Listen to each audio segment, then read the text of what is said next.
guys, welcome back to another video.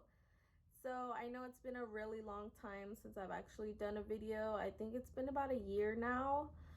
For those of you that don't know me, my name is Diane, and I'm gonna keep you guys updated with this topic, so the ectopic pregnancy.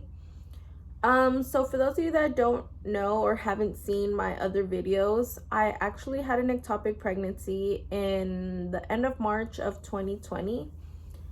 And if you want to know about that one, feel free to go see that one first and then come back to this one if you want. I actually ended up having another one. Obviously, you can see it says ectopic pregnancy number 2. And they were completely different. So let's get into this one that had just passed. So in July of last year, 2021, I ended up having an ectopic pregnancy. I was about 6 to 7 weeks, and honestly it was completely different, like I said, from the first time. I was going to doctor's appointments. When I found out I was pregnant, I started hitting up my OBGYN. I went to doctor's appointments, got blood tests, and they were like, hey, everything is okay, there's nothing wrong. All the basically like the blood the blood levels were going as they're supposed to. So he never saw anything wrong with it. And when it was about 6 weeks, I finally was gonna have my first ultrasound. So I went in and I had told the doctor, like, okay, cool, like, I'm ready. And so when we did the ultrasound, he didn't see anything, and he was just like, oh, don't worry about it, your levels are still going up great. There's nothing to worry about. It could be just because it's like still too soon to tell. So from then on, I was like, okay. And I did explain to him that I had very spotting, like a really dark brown spotting, but very light. And I had this throughout, before I found out I was pregnant. Like, it was just forever nonstop spotting. And he told me that it was fine because a lot of women actually experience spotting. So I was like, okay. And he was like, oh, don't worry, there's nothing to worry about. So I basically was like, okay, finally everything's gonna go good. But part of me in the back of my head was already like, is it though? Because since I already had it the first time, and the first time I was super excited when I found out, that it shattered my heart. This time I was very I didn't want to let myself get too happy because I knew that there could be a possibility that it could happen again. So basically, yeah, I ended up keep going with my week, right? And that weekend I actually ended up spotting a little more, but more of a red, like a bright reddish. And sorry, I was watching my neighbor. Yeah, so I ended up spotting a little more like a bright red color, and I messaged him on I just messaged him. I was like, hey, I don't know if this is okay or not, but it's like a little bit more and it's bright red. And it took him like a day to respond to me. And then when he did, he was like, hey, because of your history, let's just have you go to the ER to get checked out. And I was like, okay. And I actually held off on it till Monday,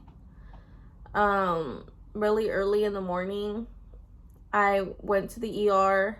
No, it was Sunday. Yeah, I held off till Sunday, and this happened Friday. I'm sorry if the dates are a little bit crazy. It's been some time now.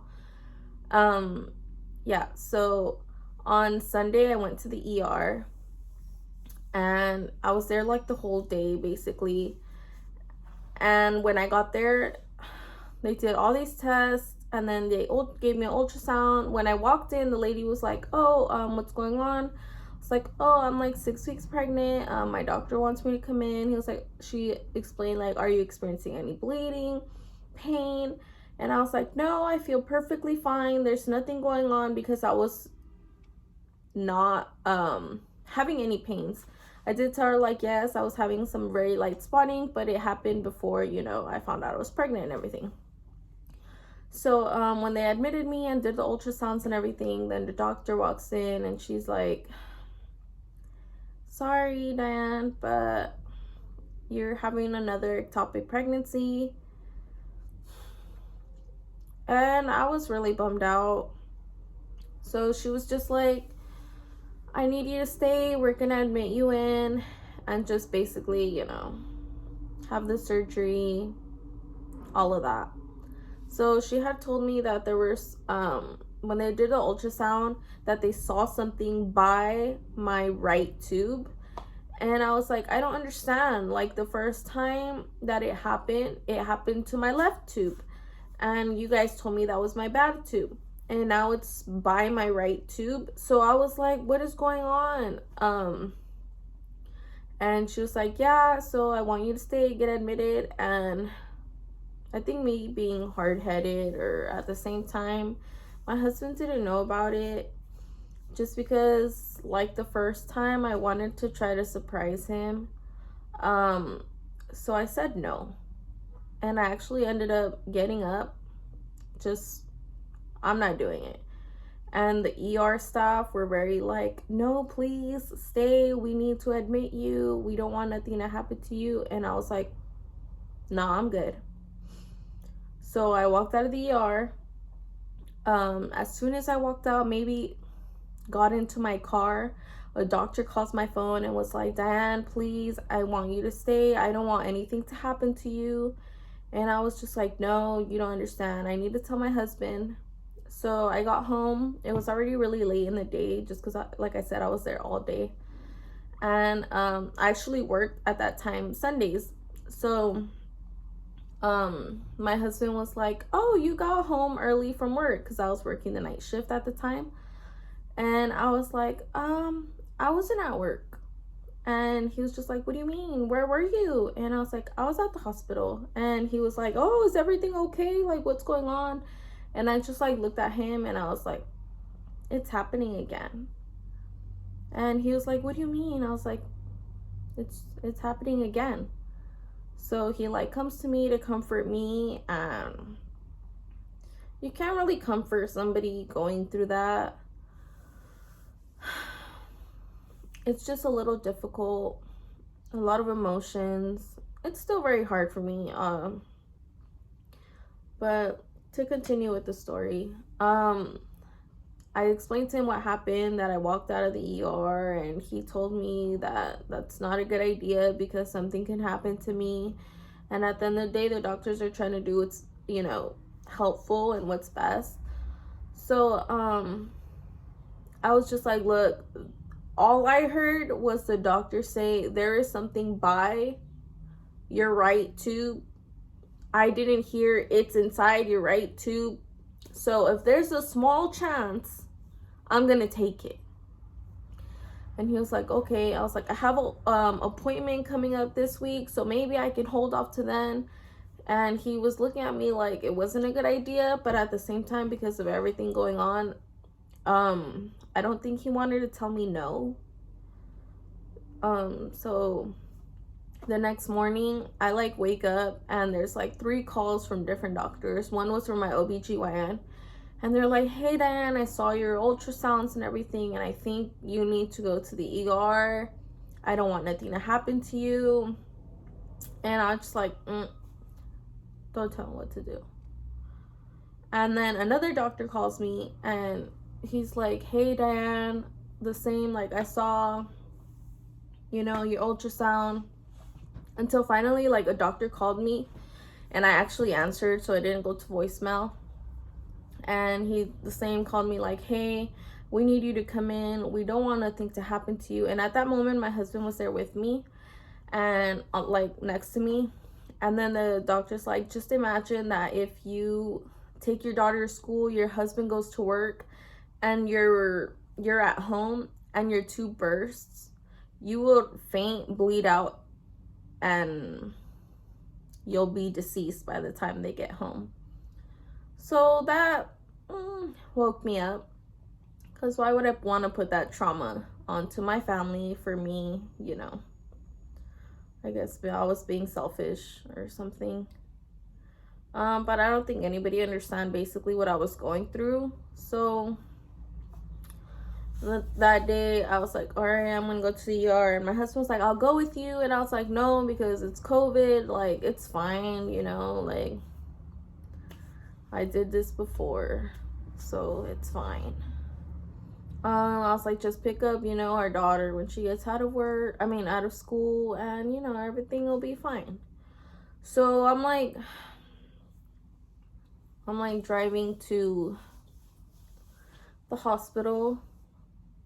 Sorry, it gets hard for me to like talk about it, but I was driving to the hospital, and as I'm driving, my dad calls me, and he's just like, hey, like, he knew nothing about it, mind you. So he just calls me like, hey, how are you doing?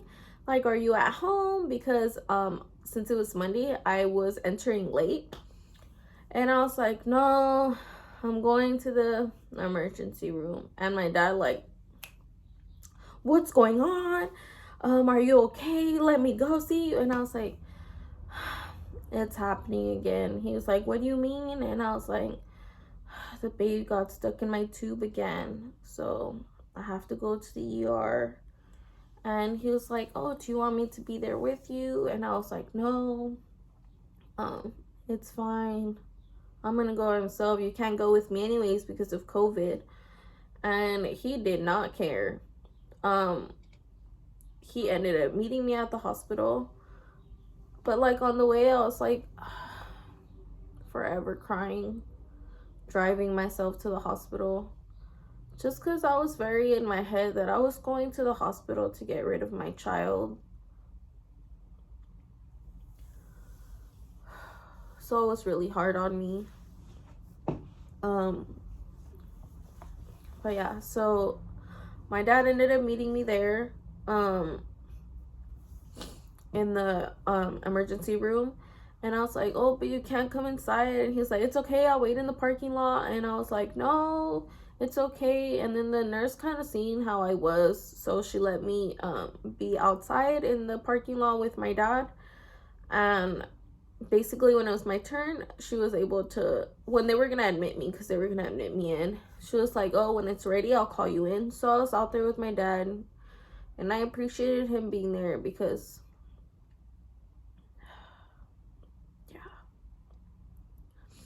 it was difficult. So when I finally, had to tell him like, all right, it's my turn to go in. Sorry. Okay. So when I finally was like, it's my turn to go in, I like kissed him goodbye, gave him a hug, and went inside. He was like, I hope you're gonna do okay, don't worry, and I'll see you after. And I was like, okay. So I went inside, and they got me ready for surgery, and I told doctor, please, like, if it's not in the tube, just so if it's not in the tube, can you just like please leave it alone and don't get rid of it? And she was like, of course, I would never, fuck. Hold on. Okay. So yeah, sorry. I told doctor, please, like, if it's not in my tube, can you just please leave it alone? And she was like, yes, of course, like, I would never, take it out of it. It wasn't like a life or death emergency. And I was like, I need that in writing. So she did just that. She signed it. I signed it. I was like, okay. So then I was getting ready to go through the surgery, and they did all whatever, I don't know, because I was obviously asleep. So when I was in the, wherever you go after you have surgery, where you're waiting there, when you start waking up and everything, I was right there, and then I was still kind of like out of it just because all the, drugs that they give you there. And she's just like, she walks in and she's like, hey, we had to remove your right tube.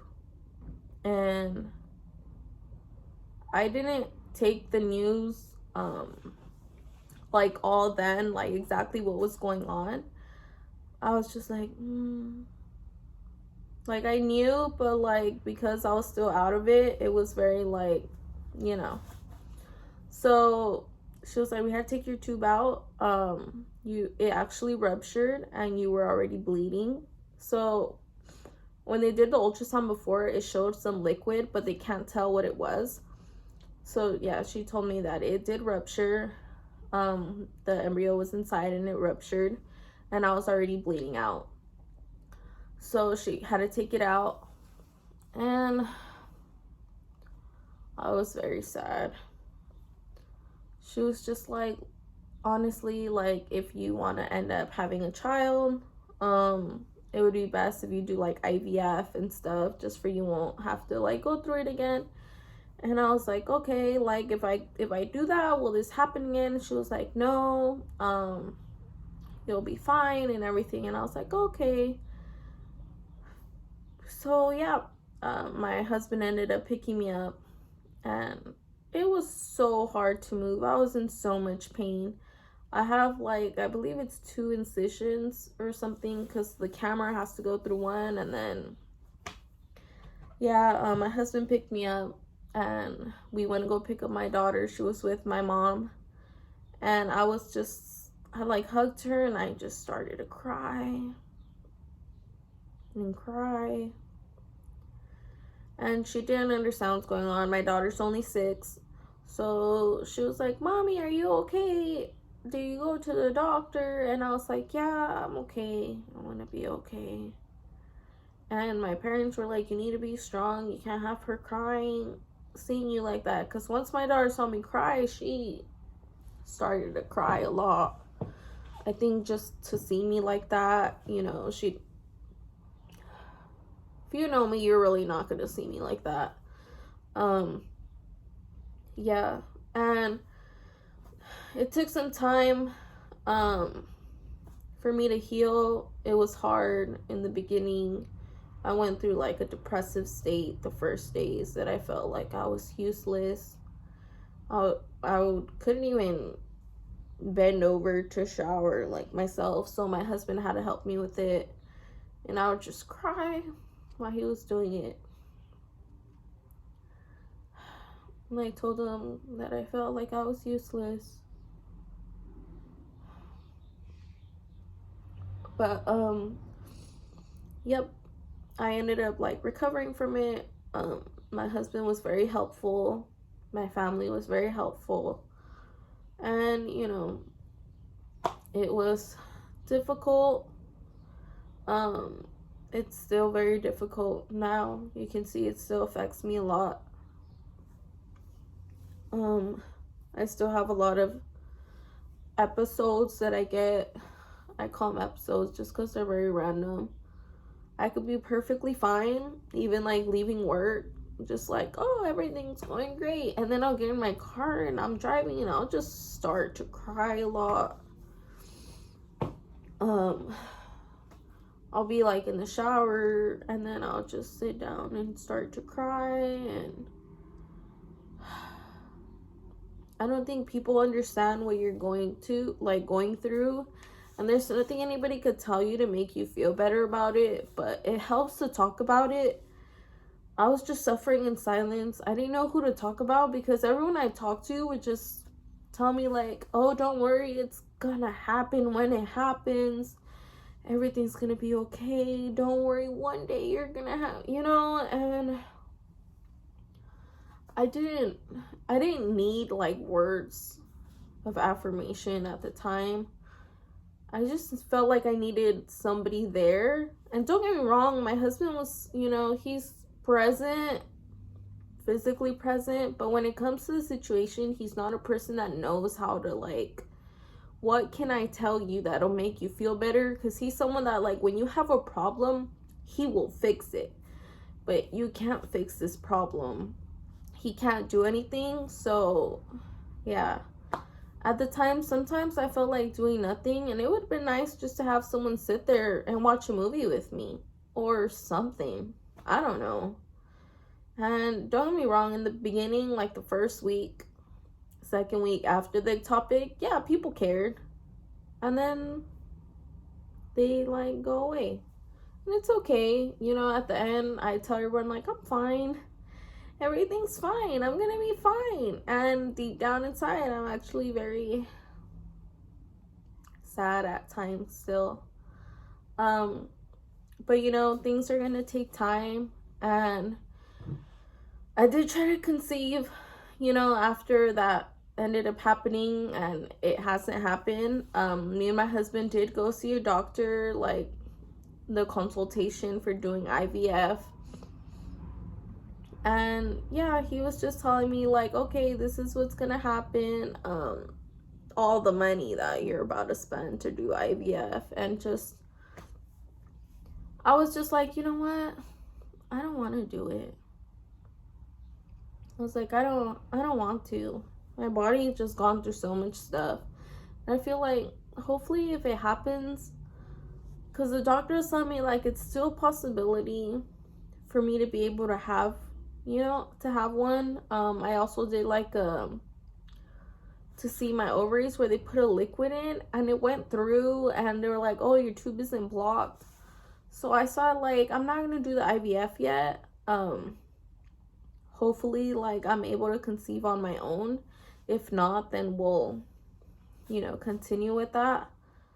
But yeah, I don't know, part of me just didn't want to feel like just keep trying and it wasn't happening. So right now I'm in like a comfortable place where it's like, obviously of course I would want to have another one for sure, but it's no longer like a main priority that I'm going through in my head. So, you know, I just feel like if it happens, it will. If not, then we'll pursue with the IVF thing. But yeah, so I still appreciate all the messages that, you know, after you guys see my videos, you guys message me and tell me you guys are going through the same thing. If you ever need someone to talk to or just want to vent, just let me know. You can message me on Instagram. I'll put my Instagram down in the description. It's okay to talk to somebody that's going through the same thing because you're not alone. We're not alone. And sometimes we just need someone to hear us out, even if it's to say nothing, just to hear us and us to be heard. It's okay. But thank you guys for watching. I appreciate you guys, and I know it's a struggle that we're going through if you're going through the ectopic pregnancy, but we'll get through it. It's one day at a time. But thanks again.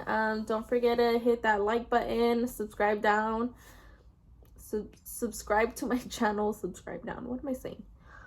Subscribe to my channel, hit that like button, comment if you've gone through this, going through this. Like I said, you're not alone. I'm right there with you, and I know it's not easy. But thank you guys, and see you next time.